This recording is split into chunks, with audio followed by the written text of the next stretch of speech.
आज यानी 1 अप्रैल से कई बड़े बदलाव होने जा रहे हैं जो आपकी जिंदगी को प्रभावित करेंगे। इसमें सड़क और रेल यात्रा से लेकर इनकम टैक्स कानून तक शामिल है। क्या क्या बदलाव होने जा रहे हैं 1 अप्रैल से, बता रही है संवाददाता दीपाली नंदा। बिल्कुल नए वित्त वर्ष की शुरुआत हो गई है और इस शुरुआत के साथ बड़े बदलाव भी लागू हो रहे हैं जिसका सीधा असर आपकी और हमारी जिंदगी पर पड़ने वाला है। अगले कुछ मिनटों में मैं आपको बताऊंगी इन बड़े बदलावों के बारे में। सबसे पहले बात कर लेते हैं फास्टैग एनुअल पास की। अगर आपका टोल प्लाजा से अक्सर वास्ता पड़ता है तो इसके लिए जो एनुअल पास की अभी कीमत थी वो 3,000 रुपये थी, लेकिन अब इसे बढ़ाकर 3,075 रुपये कर दिया गया है और आज से ये लागू भी हो गया है। फास्टैग के बाद बात कर लेते हैं रेलवे की। रेलवे में टिकट कैंसिलेशन को लेकर एक नया नियम लागू हो रहा है जिसमें खास तौर पर अलग अलग विंडो के हिसाब से ही अब आपकी कंफर्म टिकट पर कैंसिलेशन रिडक्शन किया जाएगा। 72 घंटे से पहले अगर आप करते हैं तो इस स्थिति में आप ज़्यादा से ज़्यादा रिफंड रेलवे की तरफ से हासिल कर पाएंगे। वहीं 24 से 72 घंटे की जो विंडो होती है इस पर अगर आप अपनी टिकट को कैंसिल करा रहे हैं तो 25% रिडक्शन यहाँ पर देखने को मिलेगी। और वहीं 8 से 24 घंटे की बात करें तो आधा जो किराया है वो काट लिया जाएगा, सिर्फ 50% ही आपको रिफंड किया जाएगा। लेकिन इन नियमों में जो सबसे बड़ी बात है वो ये कि अगर आप ट्रेन छूटने के 8 घंटे पहले अपनी टिकट को कैंसिल करा रहे हैं तो ऐसी स्थिति में आपको कोई भी रिफंड हासिल नहीं होगा। तो ये बड़ा बदलाव रेल यात्रियों के लिए। इसके अलावा अब बात कर लेते हैं लेबर लॉज की। लेबर कोड की बात करें तो 4 नए श्रम कानून आज से लागू हो रहे हैं। कुल वेतन का कम से कम 50% बेसिक पे कैटेगरी में लाया जाएगा। अब इसका कितना असर आपकी सैलरी पर पड़ेगा तो ये भी जान लीजिए। इस बदलाव के बाद आपका जो प्रोविडेंट फंड और ग्रेच्युटी है इसमें कंट्रीब्यूशन जाहिर तौर पर बढ़ेगा, लेकिन वहीं दूसरी तरफ अगर हम टेक होम सैलरी या फिर इन हैंड सैलरी की बात करें तो ये जाहिर तौर पर कम होने वाली है। लास्ट में जान लेते हैं नए आयकर कानून के बारे में जो आज से लागू हो गया है। 1961 से जो कानून लागू किया गया था उसे खत्म कर दिया गया है। इनकम टैक्स एक्ट जो नया है वो लागू हो गया है। इसके तहत क्या कुछ बदलाव हो रहे हैं तो अब आपको बताती हूँ कि जो असेसमेंट ईयर है उसको सिर्फ मर्ज करके एक ही किया गया है। यानी कि अभी क्या होता था कि फाइनेंशियल ईयर और असेसमेंट ईयर अलग अलग होते थे, लेकिन अब सिर्फ एक ही टैक्स ईयर होगा जो कि अप्रैल से 31 मार्च के बीच में होगा। साथ ही साथ अगर हम ITR फाइलिंग की बात करें तो इसमें भी कुछ चेंजेस हो रहे हैं। खासतौर पर अगर हम गैर ऑडिट टैक्स पेयर्स की बात करें तो इनके लिए जो रिटर्न की डेट है उसको बढ़ा दिया गया है। ITR 3 और ITR 4 की जो तारीख है वो 31 जुलाई की जगह अब 31 अगस्त होगी। तो ये बड़े बदलाव हैं जो लागू हो रहे हैं अप्रैल के महीने से। अब आपको बता दें, ऑयल मार्केटिंग कंपनियों ने घरेलू एयरलाइंस के लिए ATF कीमतों में 25% की बढ़ोतरी की है। हालांकि विदेश जाने वाली एयरलाइंस को बाजार की कीमत ही देनी होगी। वहीं ऑयल मार्केटिंग कंपनियों ने कमर्शियल LPG सिलेंडर की कीमतों में भी बढ़ोतरी की है। क्या ये पूरा मामला, बता रहे संवाददाता असीम मनचंदा। ATF के दामों को लेकर के आज सुबह से ही कंफ्यूजन था। सुबह सुबह ऑयल मार्केटिंग कंपनियों ने अपनी वेबसाइट पर अपडेट दिया। उसके मुताबिक कंपनियों ने 115% तक कीमतें बढ़ा दी थी, लेकिन उसके बाद दोबारा एक क्लैरिफिकेशन ऑयल मार्केटिंग कंपनियों की तरफ से आया। उन्होंने कहा कि ये कीमतें सिर्फ चार्टर्ड प्लेन्स के लिए है। उसके बाद पेट्रोलियम मंत्रालय ने इसके ऊपर एक और क्लैरिफिकेशन जारी किया। पेट्रोलियम मंत्रालय ने कहा जिस तरह से अंतर्राष्ट्रीय बाजार में कीमतें बढ़ रही हैं ऐसे में ये कीमतें कम से कम 100% बढ़ती है, लेकिन यात्रियों की सुविधा का ध्यान रखते हुए सरकार ने ये कीमतें सिर्फ 25% तक बढ़ाने का फैसला किया और कई चरणों के अंदर ये कीमतें आगे बढ़ेंगी। लेकिन विदेश जाने वाली एयरलाइंस को इसमें किसी भी तरह की कोई राहत नहीं है। उनके लिए ATF करीबन 104% तक बढ़ाया गया है। उनको जो नया कीमत है उसको चुकाना पड़ेगा। इसके साथ साथ आज 2 और डेवलपमेंट्स हमको स्पेस के अंदर देखने को मिली। सरकार ने कमर्शियल LPG की कीमतों में बढ़ोतरी की। कमर्शियल LPG की कीमतों में करीबन 185 रुपये बढ़ाए गए। इसके साथ साथ जो प्रीमियम पेट्रोल और डीजल था उनकी कीमतों में भी 2 रुपये की बढ़ोतरी की गई। सरकार का कहना था कि अभी पेट्रोल के ऊपर करीबन 24 रुपये की अंडर रिकवरी है, जबकि डीजल के ऊपर 104 रुपये की अंडर रिकवरी है। उसके साथ साथ जो घरेलू प्रति सिलेंडर है उसके ऊपर 380 रुपये की अंडर रिकवरी है, जिससे कि ऑयल मार्केटिंग कंपनियों को करीबन 44,000 करोड़ रुपए की अंडर रिकवरी अभी भी देखने को मिल रही है। तो ऐसे में दाम बढ़ाना एकदम सही है। हालांकि अभी जो घरेलू ग्राहक है उनके ऊपर किसी भी तरह का कमर्शियल बोझ जो है अभी नहीं डाला गया है। तेल की कीमतों को लेकर अनिश्चितता के बीच लोग अब ज्यादा इलेक्ट्रिक गाड़ियां खरीद रहे हैं। जी हां, मार्च 2026 में EV बिक्री के आंकड़ों में इलेक्ट्रिक 2 व्हीलर्स और इलेक्ट्रिक कारों दोनों की बिक्री में जोरदार उछाल दिखा है। क्या कहते हैं ये आंकड़े, बता रहे संवाददाता रोहन सिंह। जी, आंकड़े साफ कहते हैं कि मार्च के महीने में लोगों ने जम के इलेक्ट्रिक गाड़ियां खरीदी हैं, चाहे वो 2 व्हीलर हो या फिर 4 व्हीलर हो। अगर 2 व्हीलर की बात करें तो इस महीने 1.78 लाख इलेक्ट्रिक 2 व्हीलर्स बेचे गए हैं, जो अब तक का ऑल टाइम हाई है। अगर इससे एक महीने पहले से कंपेयर करें तो 1.12 लाख यूनिट्स बेची थी, जिसके मुकाबले मार्च में 59% की बढ़त देखने को मिली है। वहीं उससे एक साल पहले से अगर हम कंपेरिजन करें मार्च 2025 से, तो भी 1,31,000 यूनिट्स बेची गई थी, जिसके मुकाबले ये 36% ज्यादा है। लेकिन इससे भी ज्यादा इंटरेस्टिंग ये है कि इलेक्ट्रिक 2 व्हीलर का जो ओवरऑल पेनिट्रेशन है कुल मिलाकर ऑटोमोबाइल में, तो ये बढ़कर 9.79% हो गया है। यानी कि अब हर 10 में से एक जो 2 व्हीलर बिक रहा है वो इलेक्ट्रिक है। इसी तरह का फिगर आपको 4 व्हीलर सेगमेंट में भी देखने को मिलेगा। मार्च 2026 में इलेक्ट्रिक कार रजिस्ट्रेशन में लगभग 49% इंक्रीज देखने को मिला है ईयर ऑन ईयर बेसिस पे, और ये बढ़कर 19,711 यूनिट्स पहुंच गया है। साथ ही अगर पूरे साल की बात करें FY26 की, तो ईवी कारों की जो बिक्री है वो 1.97 लाख यूनिट के करीब पहुंची है। साथ ही अगर आप FY25 से कंपेयर करें तो 1.08 लाख यूनिट ये था, तो इसके मुकाबले काफी ज्यादा ग्रोथ देखने को मिली है। और साथ ही पेनिट्रेशन देखें जो 2.6% था, इससे ये बढ़कर 4.2% हो गया है। बढ़ते हैं अगली खबर की ओर। हमने आपको खबर दिखाई थी कि सरकार मैसेंजर ऐप्स के लिए सिम कार्ड अनिवार्य करने जा रही है, लेकिन अभी आपका व्हाट्सएप और टेलीग्राम मैसेंजर बिना सिम के चलता रहेगा और अपने आप लॉग आउट नहीं होगा। तकनीकी कारणों के चलते दूरसंचार विभाग ने सिम बाइंडिंग की गाइडलाइंस को 31 दिसंबर तक के लिए टाल दिया है। क्यों लिया गया है ये फैसला, बता रहे संवाददाता असीम मनचंदा। व्हाट्सएप और टेलीग्राम जैसे मैसेंजर के साथ फ्रॉड हो रहे थे, इनको रोकने के लिए सरकार ने सिम बाइंडिंग की गाइडलाइंस इशू की थी। इसका यह मतलब था कि अगर आप अपने फोन से सिम कार्ड निकाल देते हैं तो आपके फोन पर व्हाट्सएप और टेलीग्राम नहीं चलेगा। दूसरी एक गाइडलाइन थी कि अगर आप अपने लैपटॉप या अपने कंप्यूटर के ऊपर उसका वेब वर्जन का इस्तेमाल कर रहे हैं तो कंपनी को ऐप को आपको हर 6 घंटे के बाद लॉग आउट कर देगा और आपको दोबारा से उसके अंदर लॉग इन करना होगा। लेकिन जो हमें सूत्र बता रहे हैं कि एप्पल ने को लेकर के कई सारे ऑब्जेक्शन सरकार के पास दर्ज कराए थे। इसके बाद इस गाइडलाइंस को 31 दिसंबर तक के लिए टाल दिया गया। तो हमें बताया जा रहा है कि इसके मुताबिक कंपनी अपने जो एप्स हैं उनको अपग्रेड करेंगी, टेक्नोलॉजी उसमें आगे अपडेट करेंगी, बहुत सारे वर्जन है उनको अपग्रेड करेंगी, तो इसमें काफी वक्त लगेगा। तो इन गाइडलाइंस को फिलहाल 31 दिसंबर के लिए टाल दिया गया है। दूसरा, अब जो वेब वर्जन है वो आपको 6 घंटे के अंदर लॉग आउट नहीं करेगा। अगर सरकार को लगेगा कि उसके अंदर किसी तरह का रिस्क है तो उसके बाद ही सरकार निर्देश देगी और उसके बाद ही आपको लॉग आउट किया जाएगा। तो आप पहले की तरह वेब वर्जन का इस्तेमाल कर सकते हैं। जितने भी जेन्युइन यूजर्स हैं उनके लिए एक बड़ी राहत है, जितनी भी कंपनियां हैं उनके लिए भी एक बड़ी राहत है। फिलहाल इन गाइडलाइंस को 9 महीने के लिए टाल दिया गया है। असीम मनचंदा, CNBC आवाज। तो सरकार सोशल मीडिया के नए नियम ला रही है। अब सरकार के कहने पर कंपनियों को पोस्ट हटाना पड़ेगा, नहीं तो कानूनी कार्रवाई होगी। क्या है इन नियमों के पीछे मकसद, जानने के लिए देखिए कंज्यूमर अड्डा शाम 5:57 पर।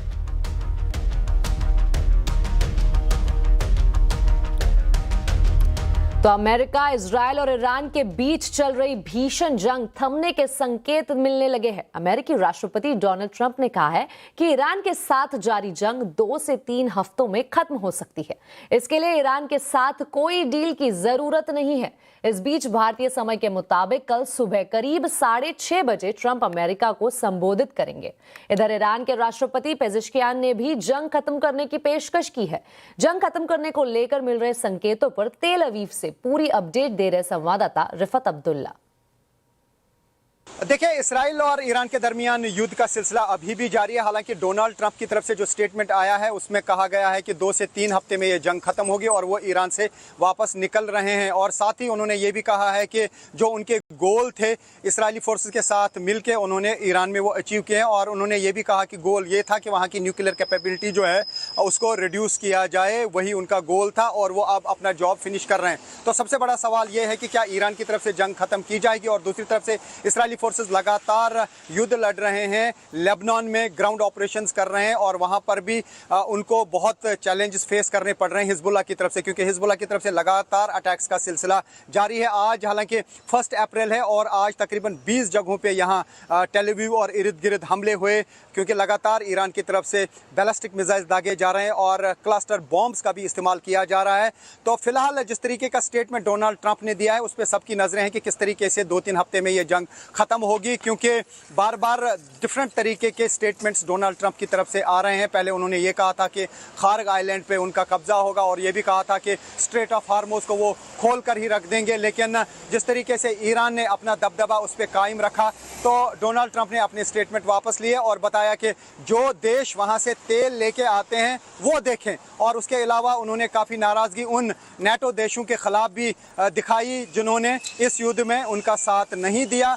और काफ़ी क्राइसिस यूएस में भी डोनाल्ड ट्रंप के खिलाफ हो रही हैं, क्योंकि जिस तरीके से युद्ध शुरू किया गया और जो इसमें बहुत ज़्यादा एक्सपेंडिचर आ रहा है, जो इसमें बहुत ज़्यादा सामान लग रहा है और बहुत ज़्यादा तबाही यूएस फोर्सेस के सामान की भी यहाँ पे पूरे वेस्ट एशिया में हुई, कई मुल्कों पे जो है कई मुल्कों में जिस तरीके के अटैक्स यूएस बेसिस पे की गई, तो ज़रूर डोनाल्ड ट्रंप पे प्रेशर बढ़ गया है। तो ऐसे में अब देखना होगा कि किस तरीके से ये युद्ध खत्म होगा। क्या ये वन साइडेड युद्ध खत्म होगा, क्योंकि ईरान ने साफ कर दिया है कि वो तब तक कोई बातचीत नहीं करेंगे जब तक उनकी कंडीशंस नहीं मानी जाएंगी। उनकी भी काफ़ी कंडीशंस हैं और डोनाल्ड ट्रंप ने यह भी कहा है कि उन्हें अब ईरान के साथ कोई डील करनी नहीं है, यानी बातचीत का कोई सिलसिला शुरू नहीं करना है। तो क्या फिर जिस तरीके से उन्होंने 15 पॉइंट फार्मूला दिया था, क्या उस पर फिर जो ईरान ने कोई भी रजामंदी नहीं जताई, तो क्या उसके बाद ये स्टेटमेंट देने पे मजबूर हो गए डोनाल्ड ट्रंप? इस पे भी सबकी नजरें हैं और ईरान ने साफ कर दिया है कि जब तक उनकी कंडीशंस नहीं मानी जाएंगी तब तक वो बातचीत में कहीं पर भी शिरकत नहीं करेंगे। तो फिलहाल युद्ध का सिलसिला अभी जारी है। देखते हैं कि अभी 3 हफ्ते की बात जो की जा रही है, क्या वाकई ये युद्ध हमेशा के लिए 3 हफ्ते में खत्म हो जाएगा? इधर ईरान ने एक बार फिर से अमेरिका को चेतावनी दी है। ईरान ने कहा है कि यूएस को ईरान में ग्राउंड ऑपरेशन करना बहुत महंगा पड़ेगा। ईरान के विदेश मंत्री अब्बास अरागची ने कहा है कि जरूरत पड़ने पर देश 6 महीने के लिए जंग लड़ने को तैयार है। वहीं ईरान ने रीजन में अमेरिकी कंपनियों पर हमले का ऐलान कर रखा है। इस्लामिक रिवॉल्यूशन गार्ड्स कॉर्प्स ने 18 बड़ी कंपनियां जैसे माइक्रोसॉफ्ट, गूगल, मेटा जैसी अमेरिकी कंपनियों को चेतावनी दी है कि उनके रीजनल ऑफिस को निशाना बनाया जाएगा। ईरानी समय के मुताबिक आज रात 8 बजे हमले किए जाएंगे। एप्पल, गूगल, मेटा और माइक्रोसॉफ्ट, एचपी, इंटेल, आईबीएम और सिस्को जैसी जरूरी हार्डवेयर और इंफ्रास्ट्रक्चर देने वाली कंपनियों के साथ Tesla, Nvidia, Oracle, JP Morgan और बोइंग जैसी कंपनियां भी शामिल है। अमेरिका के राष्ट्रपति डोनाल्ड ट्रंप ने कहा है कि अमेरिका को नाटो अलायंस से बाहर रखने के लिए वो गंभीरतापूर्वक विचार कर रहे हैं। यूके के न्यूज़पेपर द टेलीग्राफ के साथ एक्सक्लूसिव इंटरव्यू में ट्रंप नाटो पर खूब बरसे। नाटो को ट्रंप ने एक बार फिर से पेपर टाइगर बताया है। ट्रंप ने यह भी कहा है कि पुतिन भी जानते हैं कि नाटो पेपर टाइगर है। उन्होंने कहा है कि नाटो से बाहर जाने का वो मन बना चुके हैं। दरअसल ट्रंप चाहते थे कि ईरान के खिलाफ युद्ध में नाटो उनका साथ दे, लेकिन नाटो ने साफ इनकार कर दिया। अब आपको बता दें, यूके के प्रधानमंत्री कीर स्टारमर ने ईरान युद्ध में शामिल नहीं होने का साफ ऐलान कर दिया है। आज एक बेहद अहम प्रेस कॉन्फ्रेंस में उन्होंने कहा है कि वो ब्रिटेन के प्रधानमंत्री है और उन्होंने ब्रिटेन के राष्ट्रीय हितों का ध्यान रखना है। इसके अलावा कीर स्टारमर ने यह भी कहा है कि हॉर्मुज को खोलने के लिए 35 देशों की अगुवाई में वो एक बैठक करने जा रहे हैं। हालांकि स्टारमर ने कहा है कि ईरान युद्ध का यूके के भविष्य पर असर पड़ेगा, लेकिन देश किसी भी चुनौती का सामना करने के लिए तैयार है। It is not our war. We will not be drawn into the conflict. That is not in our national interest. And the most effective way we can support the cost of living in Britain is to push for de-escalation in the Middle East and a reopening of the Strait of Hormuz, which is such a vital route for energy. Trump ने Iran युद्ध 2-3 हफ्ते में खत्म करने के संकेत दिए हैं, तो ईरान ने भी सुलह पर प्रतिक्रिया दी है। और कल भारतीय समय अनुसार सुबह 6 बजे ट्रंप कुछ बड़ा ऐलान कर सकते हैं। आवाज अड्डा में आज इसी पर चर्चा होगी। द एंड का होगा ऐलान। जरूर जुड़िए शाम 7:57 पर। तो वही अमेरिका, इजरायल और ईरान के बीच चल रही भीषण जंग के खत्म होने की उम्मीद से बाजार का जोश भी हाई रहा। सेंसेक्स निफ्टी में अच्छी बढ़त के साथ अप्रैल सीरीज की शानदार शुरुआत हुई है। मार्केट का पूरा अपडेट बता रहे हैं आशीष चतुर्वेदी। FY27 की बड़ी शानदार शुरुआत और वित्त वर्ष के पहले दिन मार्केट्स में देखें तो निफ्टी 400 अंकों से ज्यादा की बढ़त, हालांकि दिन के दौरान थोड़ा सा ऑफ आइस का भी एक्शन नजर आया, लेकिन आज जितना छोटा स्टॉक उतनी बड़ी तेजी है। आप मिड कैप और स्मॉल कैप को देखिए, क्या गजब के मूव देखने को मिले। एडवांस और डिक्लाइन ये बता रहे थे कि जहां एक शेयर गिर रहा था उसके सामने 12 शेयर ऐसे थे जहां पर आपको बढ़िया बढ़त देखने को मिली। अब बात करते हैं निफ्टी के वो स्टॉक्स की जहां पर आपको जबरदस्त एक्शन देखने को मिला, लेकिन सेक्टर की प्लेट आ गई आपके सामने। आप इंडिया विक्स को देखिए, तकरीबन 3% की गिरावट रही। अब आप डिफेंस बास्केट 5% का मूव है। ऑयल एंड गैस से IT, PSU banks, financials, FMCG, realty, सिर्फ फार्मा एक ऐसा स्पेस रहा जहां पर आपको ऑफ आइस के एक्शन नजर आए। अब बात कर लेते हैं निफ्टी के स्टॉक्स की। तो निफ्टी में Trent, InterGlobe aviation, Adani ports और अदानी एंटरप्राइजेस बढ़िया मूव यहां पर नजर आए। और बात करते हैं गिरने वाले शेयरों की, तो चुनिंदा स्टॉक्स हैं जहां पर आपको कट नजर आए। तो डॉक्टर रेड्डीज फार्मा अगेन 4% नीचे, एचडीएफसी लाइफ है, सिप्ला, सन फार्मा, ये कुछ ऐसे चुनिंदा स्टॉक्स है। लेकिन साल की शुरुआत आप देखें तो धमाकेदार हुई है। वही बाजार में आज डिफेंस शेयरों का जोश हाई रहा है। निफ्टी इंडिया डिफेंस इंडेक्स करीब 6% ऊपर रहा है। डिफेंस शेयरों में क्यों है तूफानी तेजी, समझा रहे मेरे सहयोगी आशीष चतुर्वेदी। पिछले 4 साल में अगर आप देखें तो जो भारतीय नौसेना का बजट है, इसमें आपको तकरीबन 4 साल में डबल एलोकेशन यहां पर देखने को मिला है। अभी एलोकेशन सिर्फ शिप बिल्डिंग का देखें तो 1 लाख करोड़ के पार जाता हुआ नजर आया। और जो सरकार का जो विजन है अमृतकाल का 2047 तक का, मैरीटाइम अमृतकाल विजन 2047, इसमें आप देखें तो जो क्षमता है इसे बढ़ाकर 40 लाख जीआरटी करने का लक्ष्य यहां पर सरकार की तरफ से देखने को मिल रहा है। और अभी फिलहाल इंडस्ट्री की रिपोर्ट्स ये बता रही हैं कि अंडर कंस्ट्रक्शन चल रहे हैं तकरीबन 60 बड़े वेसल्स, और जिनकी टोटल ऑर्डर साइज और बुक आप देखें तो 90,000 करोड़ के पार जा रही है। तो इंडस्ट्री में रेवेन्यू ग्रोथ को, नए ऑर्डर विन को लेकर कहीं पर भी कोई भी चिंता नहीं है। इनफैक्ट बड़े अवसर यहां पर निकल कर आ रहे हैं। अब एक और बात आपको समझनी पड़ेगी कि भारत के जो अड़ोस पड़ोस हैं वो ऐसे हैं कि आपको डिफेंस में निवेश करना ही पड़ेगा। ये नॉन नेगोशिएबल सेक्टर है। अगर आप अपने नज़दीकी नेबर के साथ तुलना करके देखें तो ये जो पैक ऐसा है, यहाँ पर आपको अगर आप देखें तो डिफेंस में एलोकेशन बढ़ाना पड़ेगा। स्क्रीन पर आएगा डेटा। अब आप भारत और चाइना की तुलना करके देखें तो जो नौसेना के असेट्स हैं ये भारत के पास 100 है, वहीं चाइना पे देखें तो 405 है। वहीं आप सबमरीन की बात करें तो भारत के पास सिर्फ 19 और चाइना के पास 73, यानी साइज और स्केल के लिहाज से बहुत ज़्यादा ग्रोथ हमें यहाँ से दिखानी है। अब वैल्यूएशन की बात करें तो ऐसा नहीं कि स्टॉक बहुत ज़्यादा महंगे, वैल्यूएशन के पर्सपेक्टिव से ज़्यादातर स्टॉक, इनफैक्ट आज का जो टॉप गेनर है गार्डन रीच शिप बिल्डर, ये भी अपने हाई से ऑलमोस्ट 30 से 35% तक करेक्टेड है। लेकिन इसके बाद आप देखें तो Mazagaon dock FY27 forward EPS के हिसाब से 37 टाइम्स पर मिल रहा है आपको।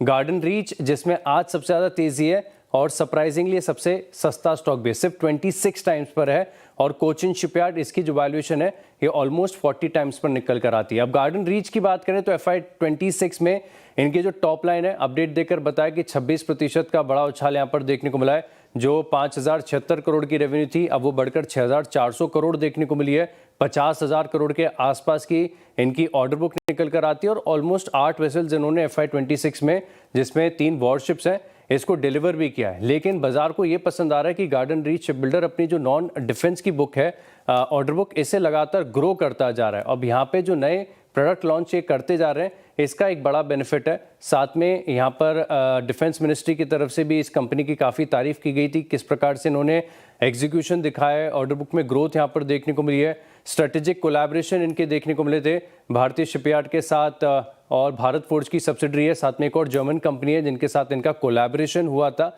लेकिन खास बात यह है कि जिस प्रकार से आप देखें तो ये फेरीज बना रहे हैं, रिसर्च के वेसल्स बना रहे हैं, ये अपने आप में बड़ा अवसर क्रिएट करते हैं। तो इसी के चलते आप देखें तो आज ये पूरा पैक शिप बिल्डिंग का बड़ी तेजी दिखा रहा है। चलिए बढ़ते हैं अगली खबर की ओर। मार्च में जीएसटी कलेक्शन 10 महीने के ऊपरी स्तर पर पहुंच गया। फरवरी में सुस्ती के बाद मार्च जीएसटी कलेक्शन में करीब 8.8% की अच्छी ग्रोथ रही।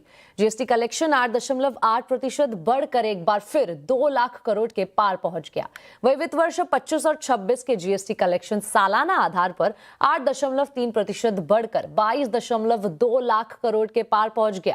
साथ ही घरेलू जीएसटी रिफंड में 32.2% की बढ़ोतरी भी देखी गई है। इसी के साथ आवाज समाचार में वक्त हो चुका है एक छोटे से ब्रेक का। खबरें आगे और भी है, बने रहिए हमारे साथ।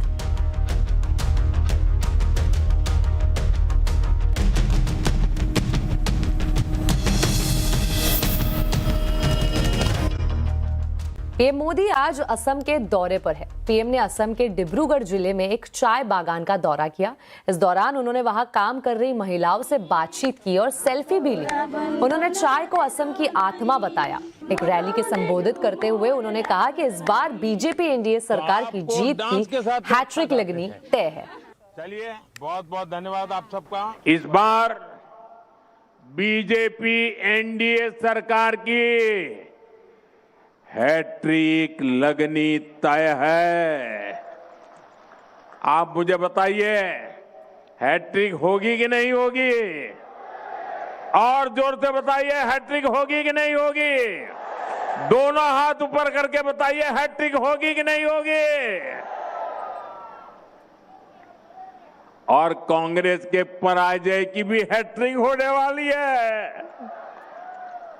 को बता दें, आज सुप्रीम कोर्ट में पश्चिम बंगाल एसआईआर से जुड़े मामले की सुनवाई हुई, जहां कलकत्ता हाईकोर्ट ने सुप्रीम कोर्ट को बताया कि अब तक 65 लाख में से करीब 47 लाख आपत्तियों का निपटारा किया जा चुका है।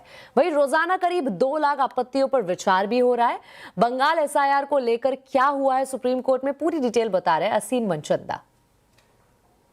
सुप्रीम कोर्ट में वेस्ट बंगाल सर मामले में आज सुनवाई हुई थी। सबसे पहले इलेक्शन कमीशन ने अपना पक्ष रखा। इलेक्शन कमीशन ने डेटा दिया। इलेक्शन कमीशन ने कहा कि उन्हें सर के ऊपर करीबन 60 लाख से ज्यादा ऑब्जेक्शंस मिली थी, जिसमें से 31 मार्च तक उन्होंने करीबन 47 लाख ऑब्जेक्शंस को ऑलरेडी निपटा दिया और रोजाना ट्राइब्यूनल्स 1.5 लाख से लेकर के 2 लाख तक ऑब्जेक्शंस को निपटा रहे और सारी प्रक्रिया को 7 अप्रैल तक निपटा लिया जाएगा। तो सुप्रीम कोर्ट ने इसको लेकर के काफी सेटिस्फेक्शन जताई। सुप्रीम कोर्ट ने कहा कि जो डाटा हमारे सामने रखा गया है वो सेटिस्फैक्टरी है और सुप्रीम कोर्ट ने यह भी कहा कि अगर ट्राइब्यूनल चाहे तो वो एडिशनल ऑब्जेक्शंस को भी कंसीडर कर सकते हैं। अब सुप्रीम कोर्ट इस पूरे मामले की सुनवाई 6 अप्रैल को करेगा।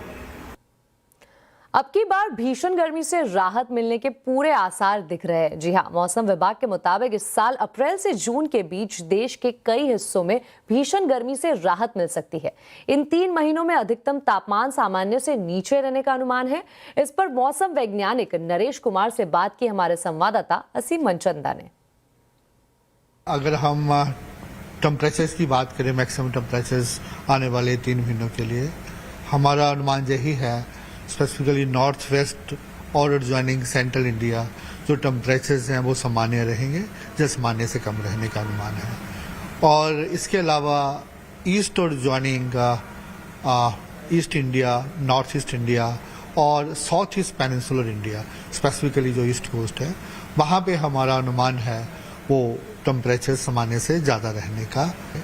अगर आप आने वाले दिनों की बात करें, अभी भी हमारा यही अनुमान है कि एक और वेस्टर्न डिस्टर्बेंस आ रहा है जिसका प्रभाव 3-4 को रहेगा। 3-4 रहने के कारण उसका क्या है कि पूरा नॉर्थ वेस्ट इंडिया में थंडरस्टॉर्म एक्टिविटी, हिल स्टॉर्म रहेगा। उसके साथ हिमालय में भी हैवी रेनफॉल एक्टिविटी हो सकती है। कौन कौन से राज्य हैं जहां पर कि हम गर्मी आती है इस वक्त, इस मई और जून में देख सकते हैं? देखिए, ज़्यादातर जैसे हमने बताया, ज़्यादा पॉसिबिलिटी ईस्ट इंडिया में रहेगा। ज़्यादातर जो भी पूरा स्टेट्स हैं, उड़ीसा, झारखंड, वेस्ट बंगाल, इवन आंध्रा, इन राज्यों में ज़्यादातर टेम्परेचर ज़्यादा रहने का। अब आपको बता दें, वियतनाम की कंपनी विनफास्ट इस साल भारतीय ई स्कूटर बाजार में कदम रखने के लिए पूरी तरह तैयार है। कंपनी इस इलेक्ट्रिक स्कूटर को तमिलनाडु प्लांट में असेंबल करेगी। कंपनी कौन सी इलेक्ट्रिक स्कूटर भारत में लॉन्च करेगी, कितनी मिलेगी रेंज, सीधे वियतनाम से बता रही है सारी डिटेल्स दीपाली राणा। हम हम वियतनाम में हैं और ये है विनफास्ट का e scooter plant. 1000 vehicles per day की मैन्युफैक्चरिंग होती है। इंटरेस्टिंग ये है कि यहाँ 4 इलेक्ट्रिक स्कूटर्स बनाए जाते हैं। एमियो एक स्कूटर है जो कि स्टूडेंट्स के लिए है, जो कि छोटे से साइज का स्कूटर है, और आपको यहाँ पर एक फैमिली स्कूटर भी मिलता है यानी ईवो लाइट। चारों स्कूटर्स में आपको सेम बैटरी साइज मिलता है जो कि लगभग 2.5 किलोवाट का है। 100+ किलोमीटर की रेंज आप एक्सपेक्ट कर सकते हैं। और ख़ास बात यह है कि इनमें आपको फिक्स बैटरी और हायर मॉडल्स में स्वैपेबल बैटरी का भी ऑप्शन मिलता है। क्या ये इलेक्ट्रिक स्कूटर्स इंडियन मार्केट में आएंगे? Definitely yes. Company 3 scooters Eco, फेलिस और वाइपर को इंडियन मार्केट्स में लाने की तैयारी कर रही है, कंप्लीटली नॉकडाउन यूनिट के तौर पर, और इनको तमिलनाडु प्लांट में असेंबल किया जाएगा। रेंज की बात करें तो इंडियन मार्केट्स के लिए एक्सपेक्टेड है ईवो में 200+ किलोमीटर की रेंज मिल सकती है, वहीं फेलिस और वाइपर में अराउंड 150 किलोमीटर्स की रेंज। इंडियन मार्केट्स में एंट्री के बाद सीधे मुकाबला होगा एस्टेब्लिश प्लेयर्स के साथ, जिसमें टीवीएस, बजाज, हीरो विडा, एथर या फिर ओला इलेक्ट्रिक जैसे प्लेयर मौजूद हैं। के साथ आवाज समाचार में अभी के लिए इतना ही। अब देखते रहे CNBC आवाज और अपडेटेड रहे खबरों पर हमारे सोशल मीडिया हैंडल्स के जरिए। नमस्कार।